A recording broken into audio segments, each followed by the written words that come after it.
இன்று சர்வதேச ரீதியிலே கொண்டாடப்படுகின்ற வேளையிலே மன்னார் மாவட்ட செயலகம், மன்னார் சித்தி விநாயகர் இந்து கல்லூரி தேசிய பாடசாலையினுடைய இந்து மாமன்றத்தினருடைய ஒத்துழைப்புடன் இங்கே சிறப்பாக ஒழுங்கு செய்திருக்கின்றது. அந்த வகையிலே மன்னார் மாவட்ட மட்டத்திலே முன்னெடுக்கப்பட்டிருக்கின்ற இந்த ஆடிப்பிறப்பு விழாவிற்கு சமூகம் அளித்திருக்கின்ற உங்கள் அனைவரையும் தமிழ் அன்னையின் சார்பிலே முதலிலே வருக வருக என்று இருகரம் கூப்பி வரவேற்று நிற்கின்றேன்.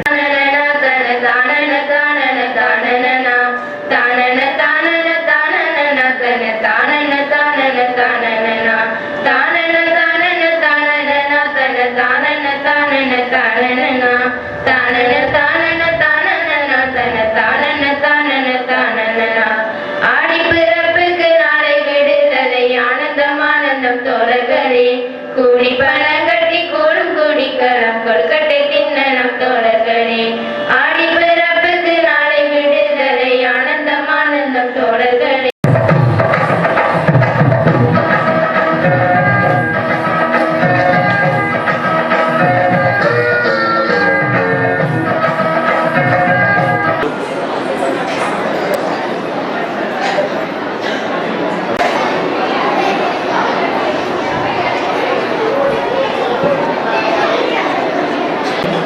தமிழர்களின் பண்டிகைகளாக இரண்டு பண்டிகைகள் முக்கியம் பெறுகிறது.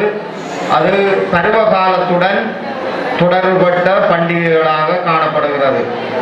ஒன்று உங்களுக்கு தெரியும், தைத்திருநாள், மற்றது ஆடிப்பிறப்பு.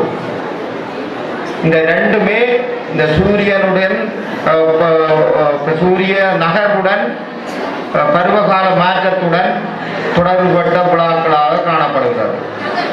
உண்மையில இந்த பண்டைய தமிழர் பாரம்பரியத்தை எடுத்துக்கொண்டால் எங்கள் தமிழர்கள் அந்த இயற்கையோடு ஒட்டித்தான் தங்களுடைய அந்த வாழ்க்கையினை, தங்களுடைய அந்த பண்பாட்டினை வளர்த்து வந்திருக்கிறார்கள் என்பதை நாங்கள் அறியக்கூடியதாக இருக்கிறது.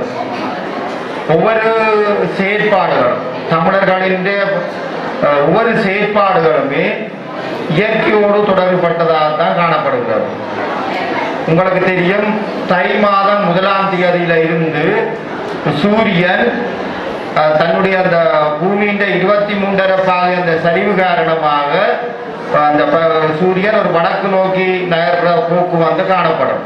அவ்வாறு சூரியன் தெற்கிலே இருந்த சூரியன் வடக்கு நோக்கி நகர்ற அந்த காலம், அது உத்தராயண காலம் என்று சொல்றது.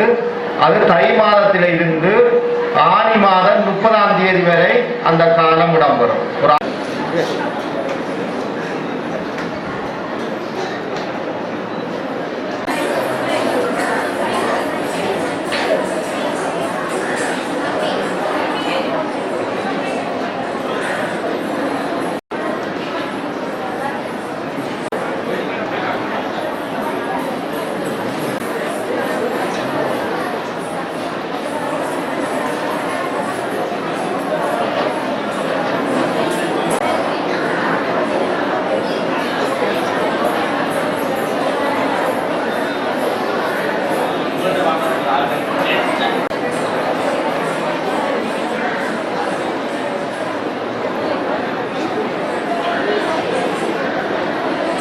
உறவே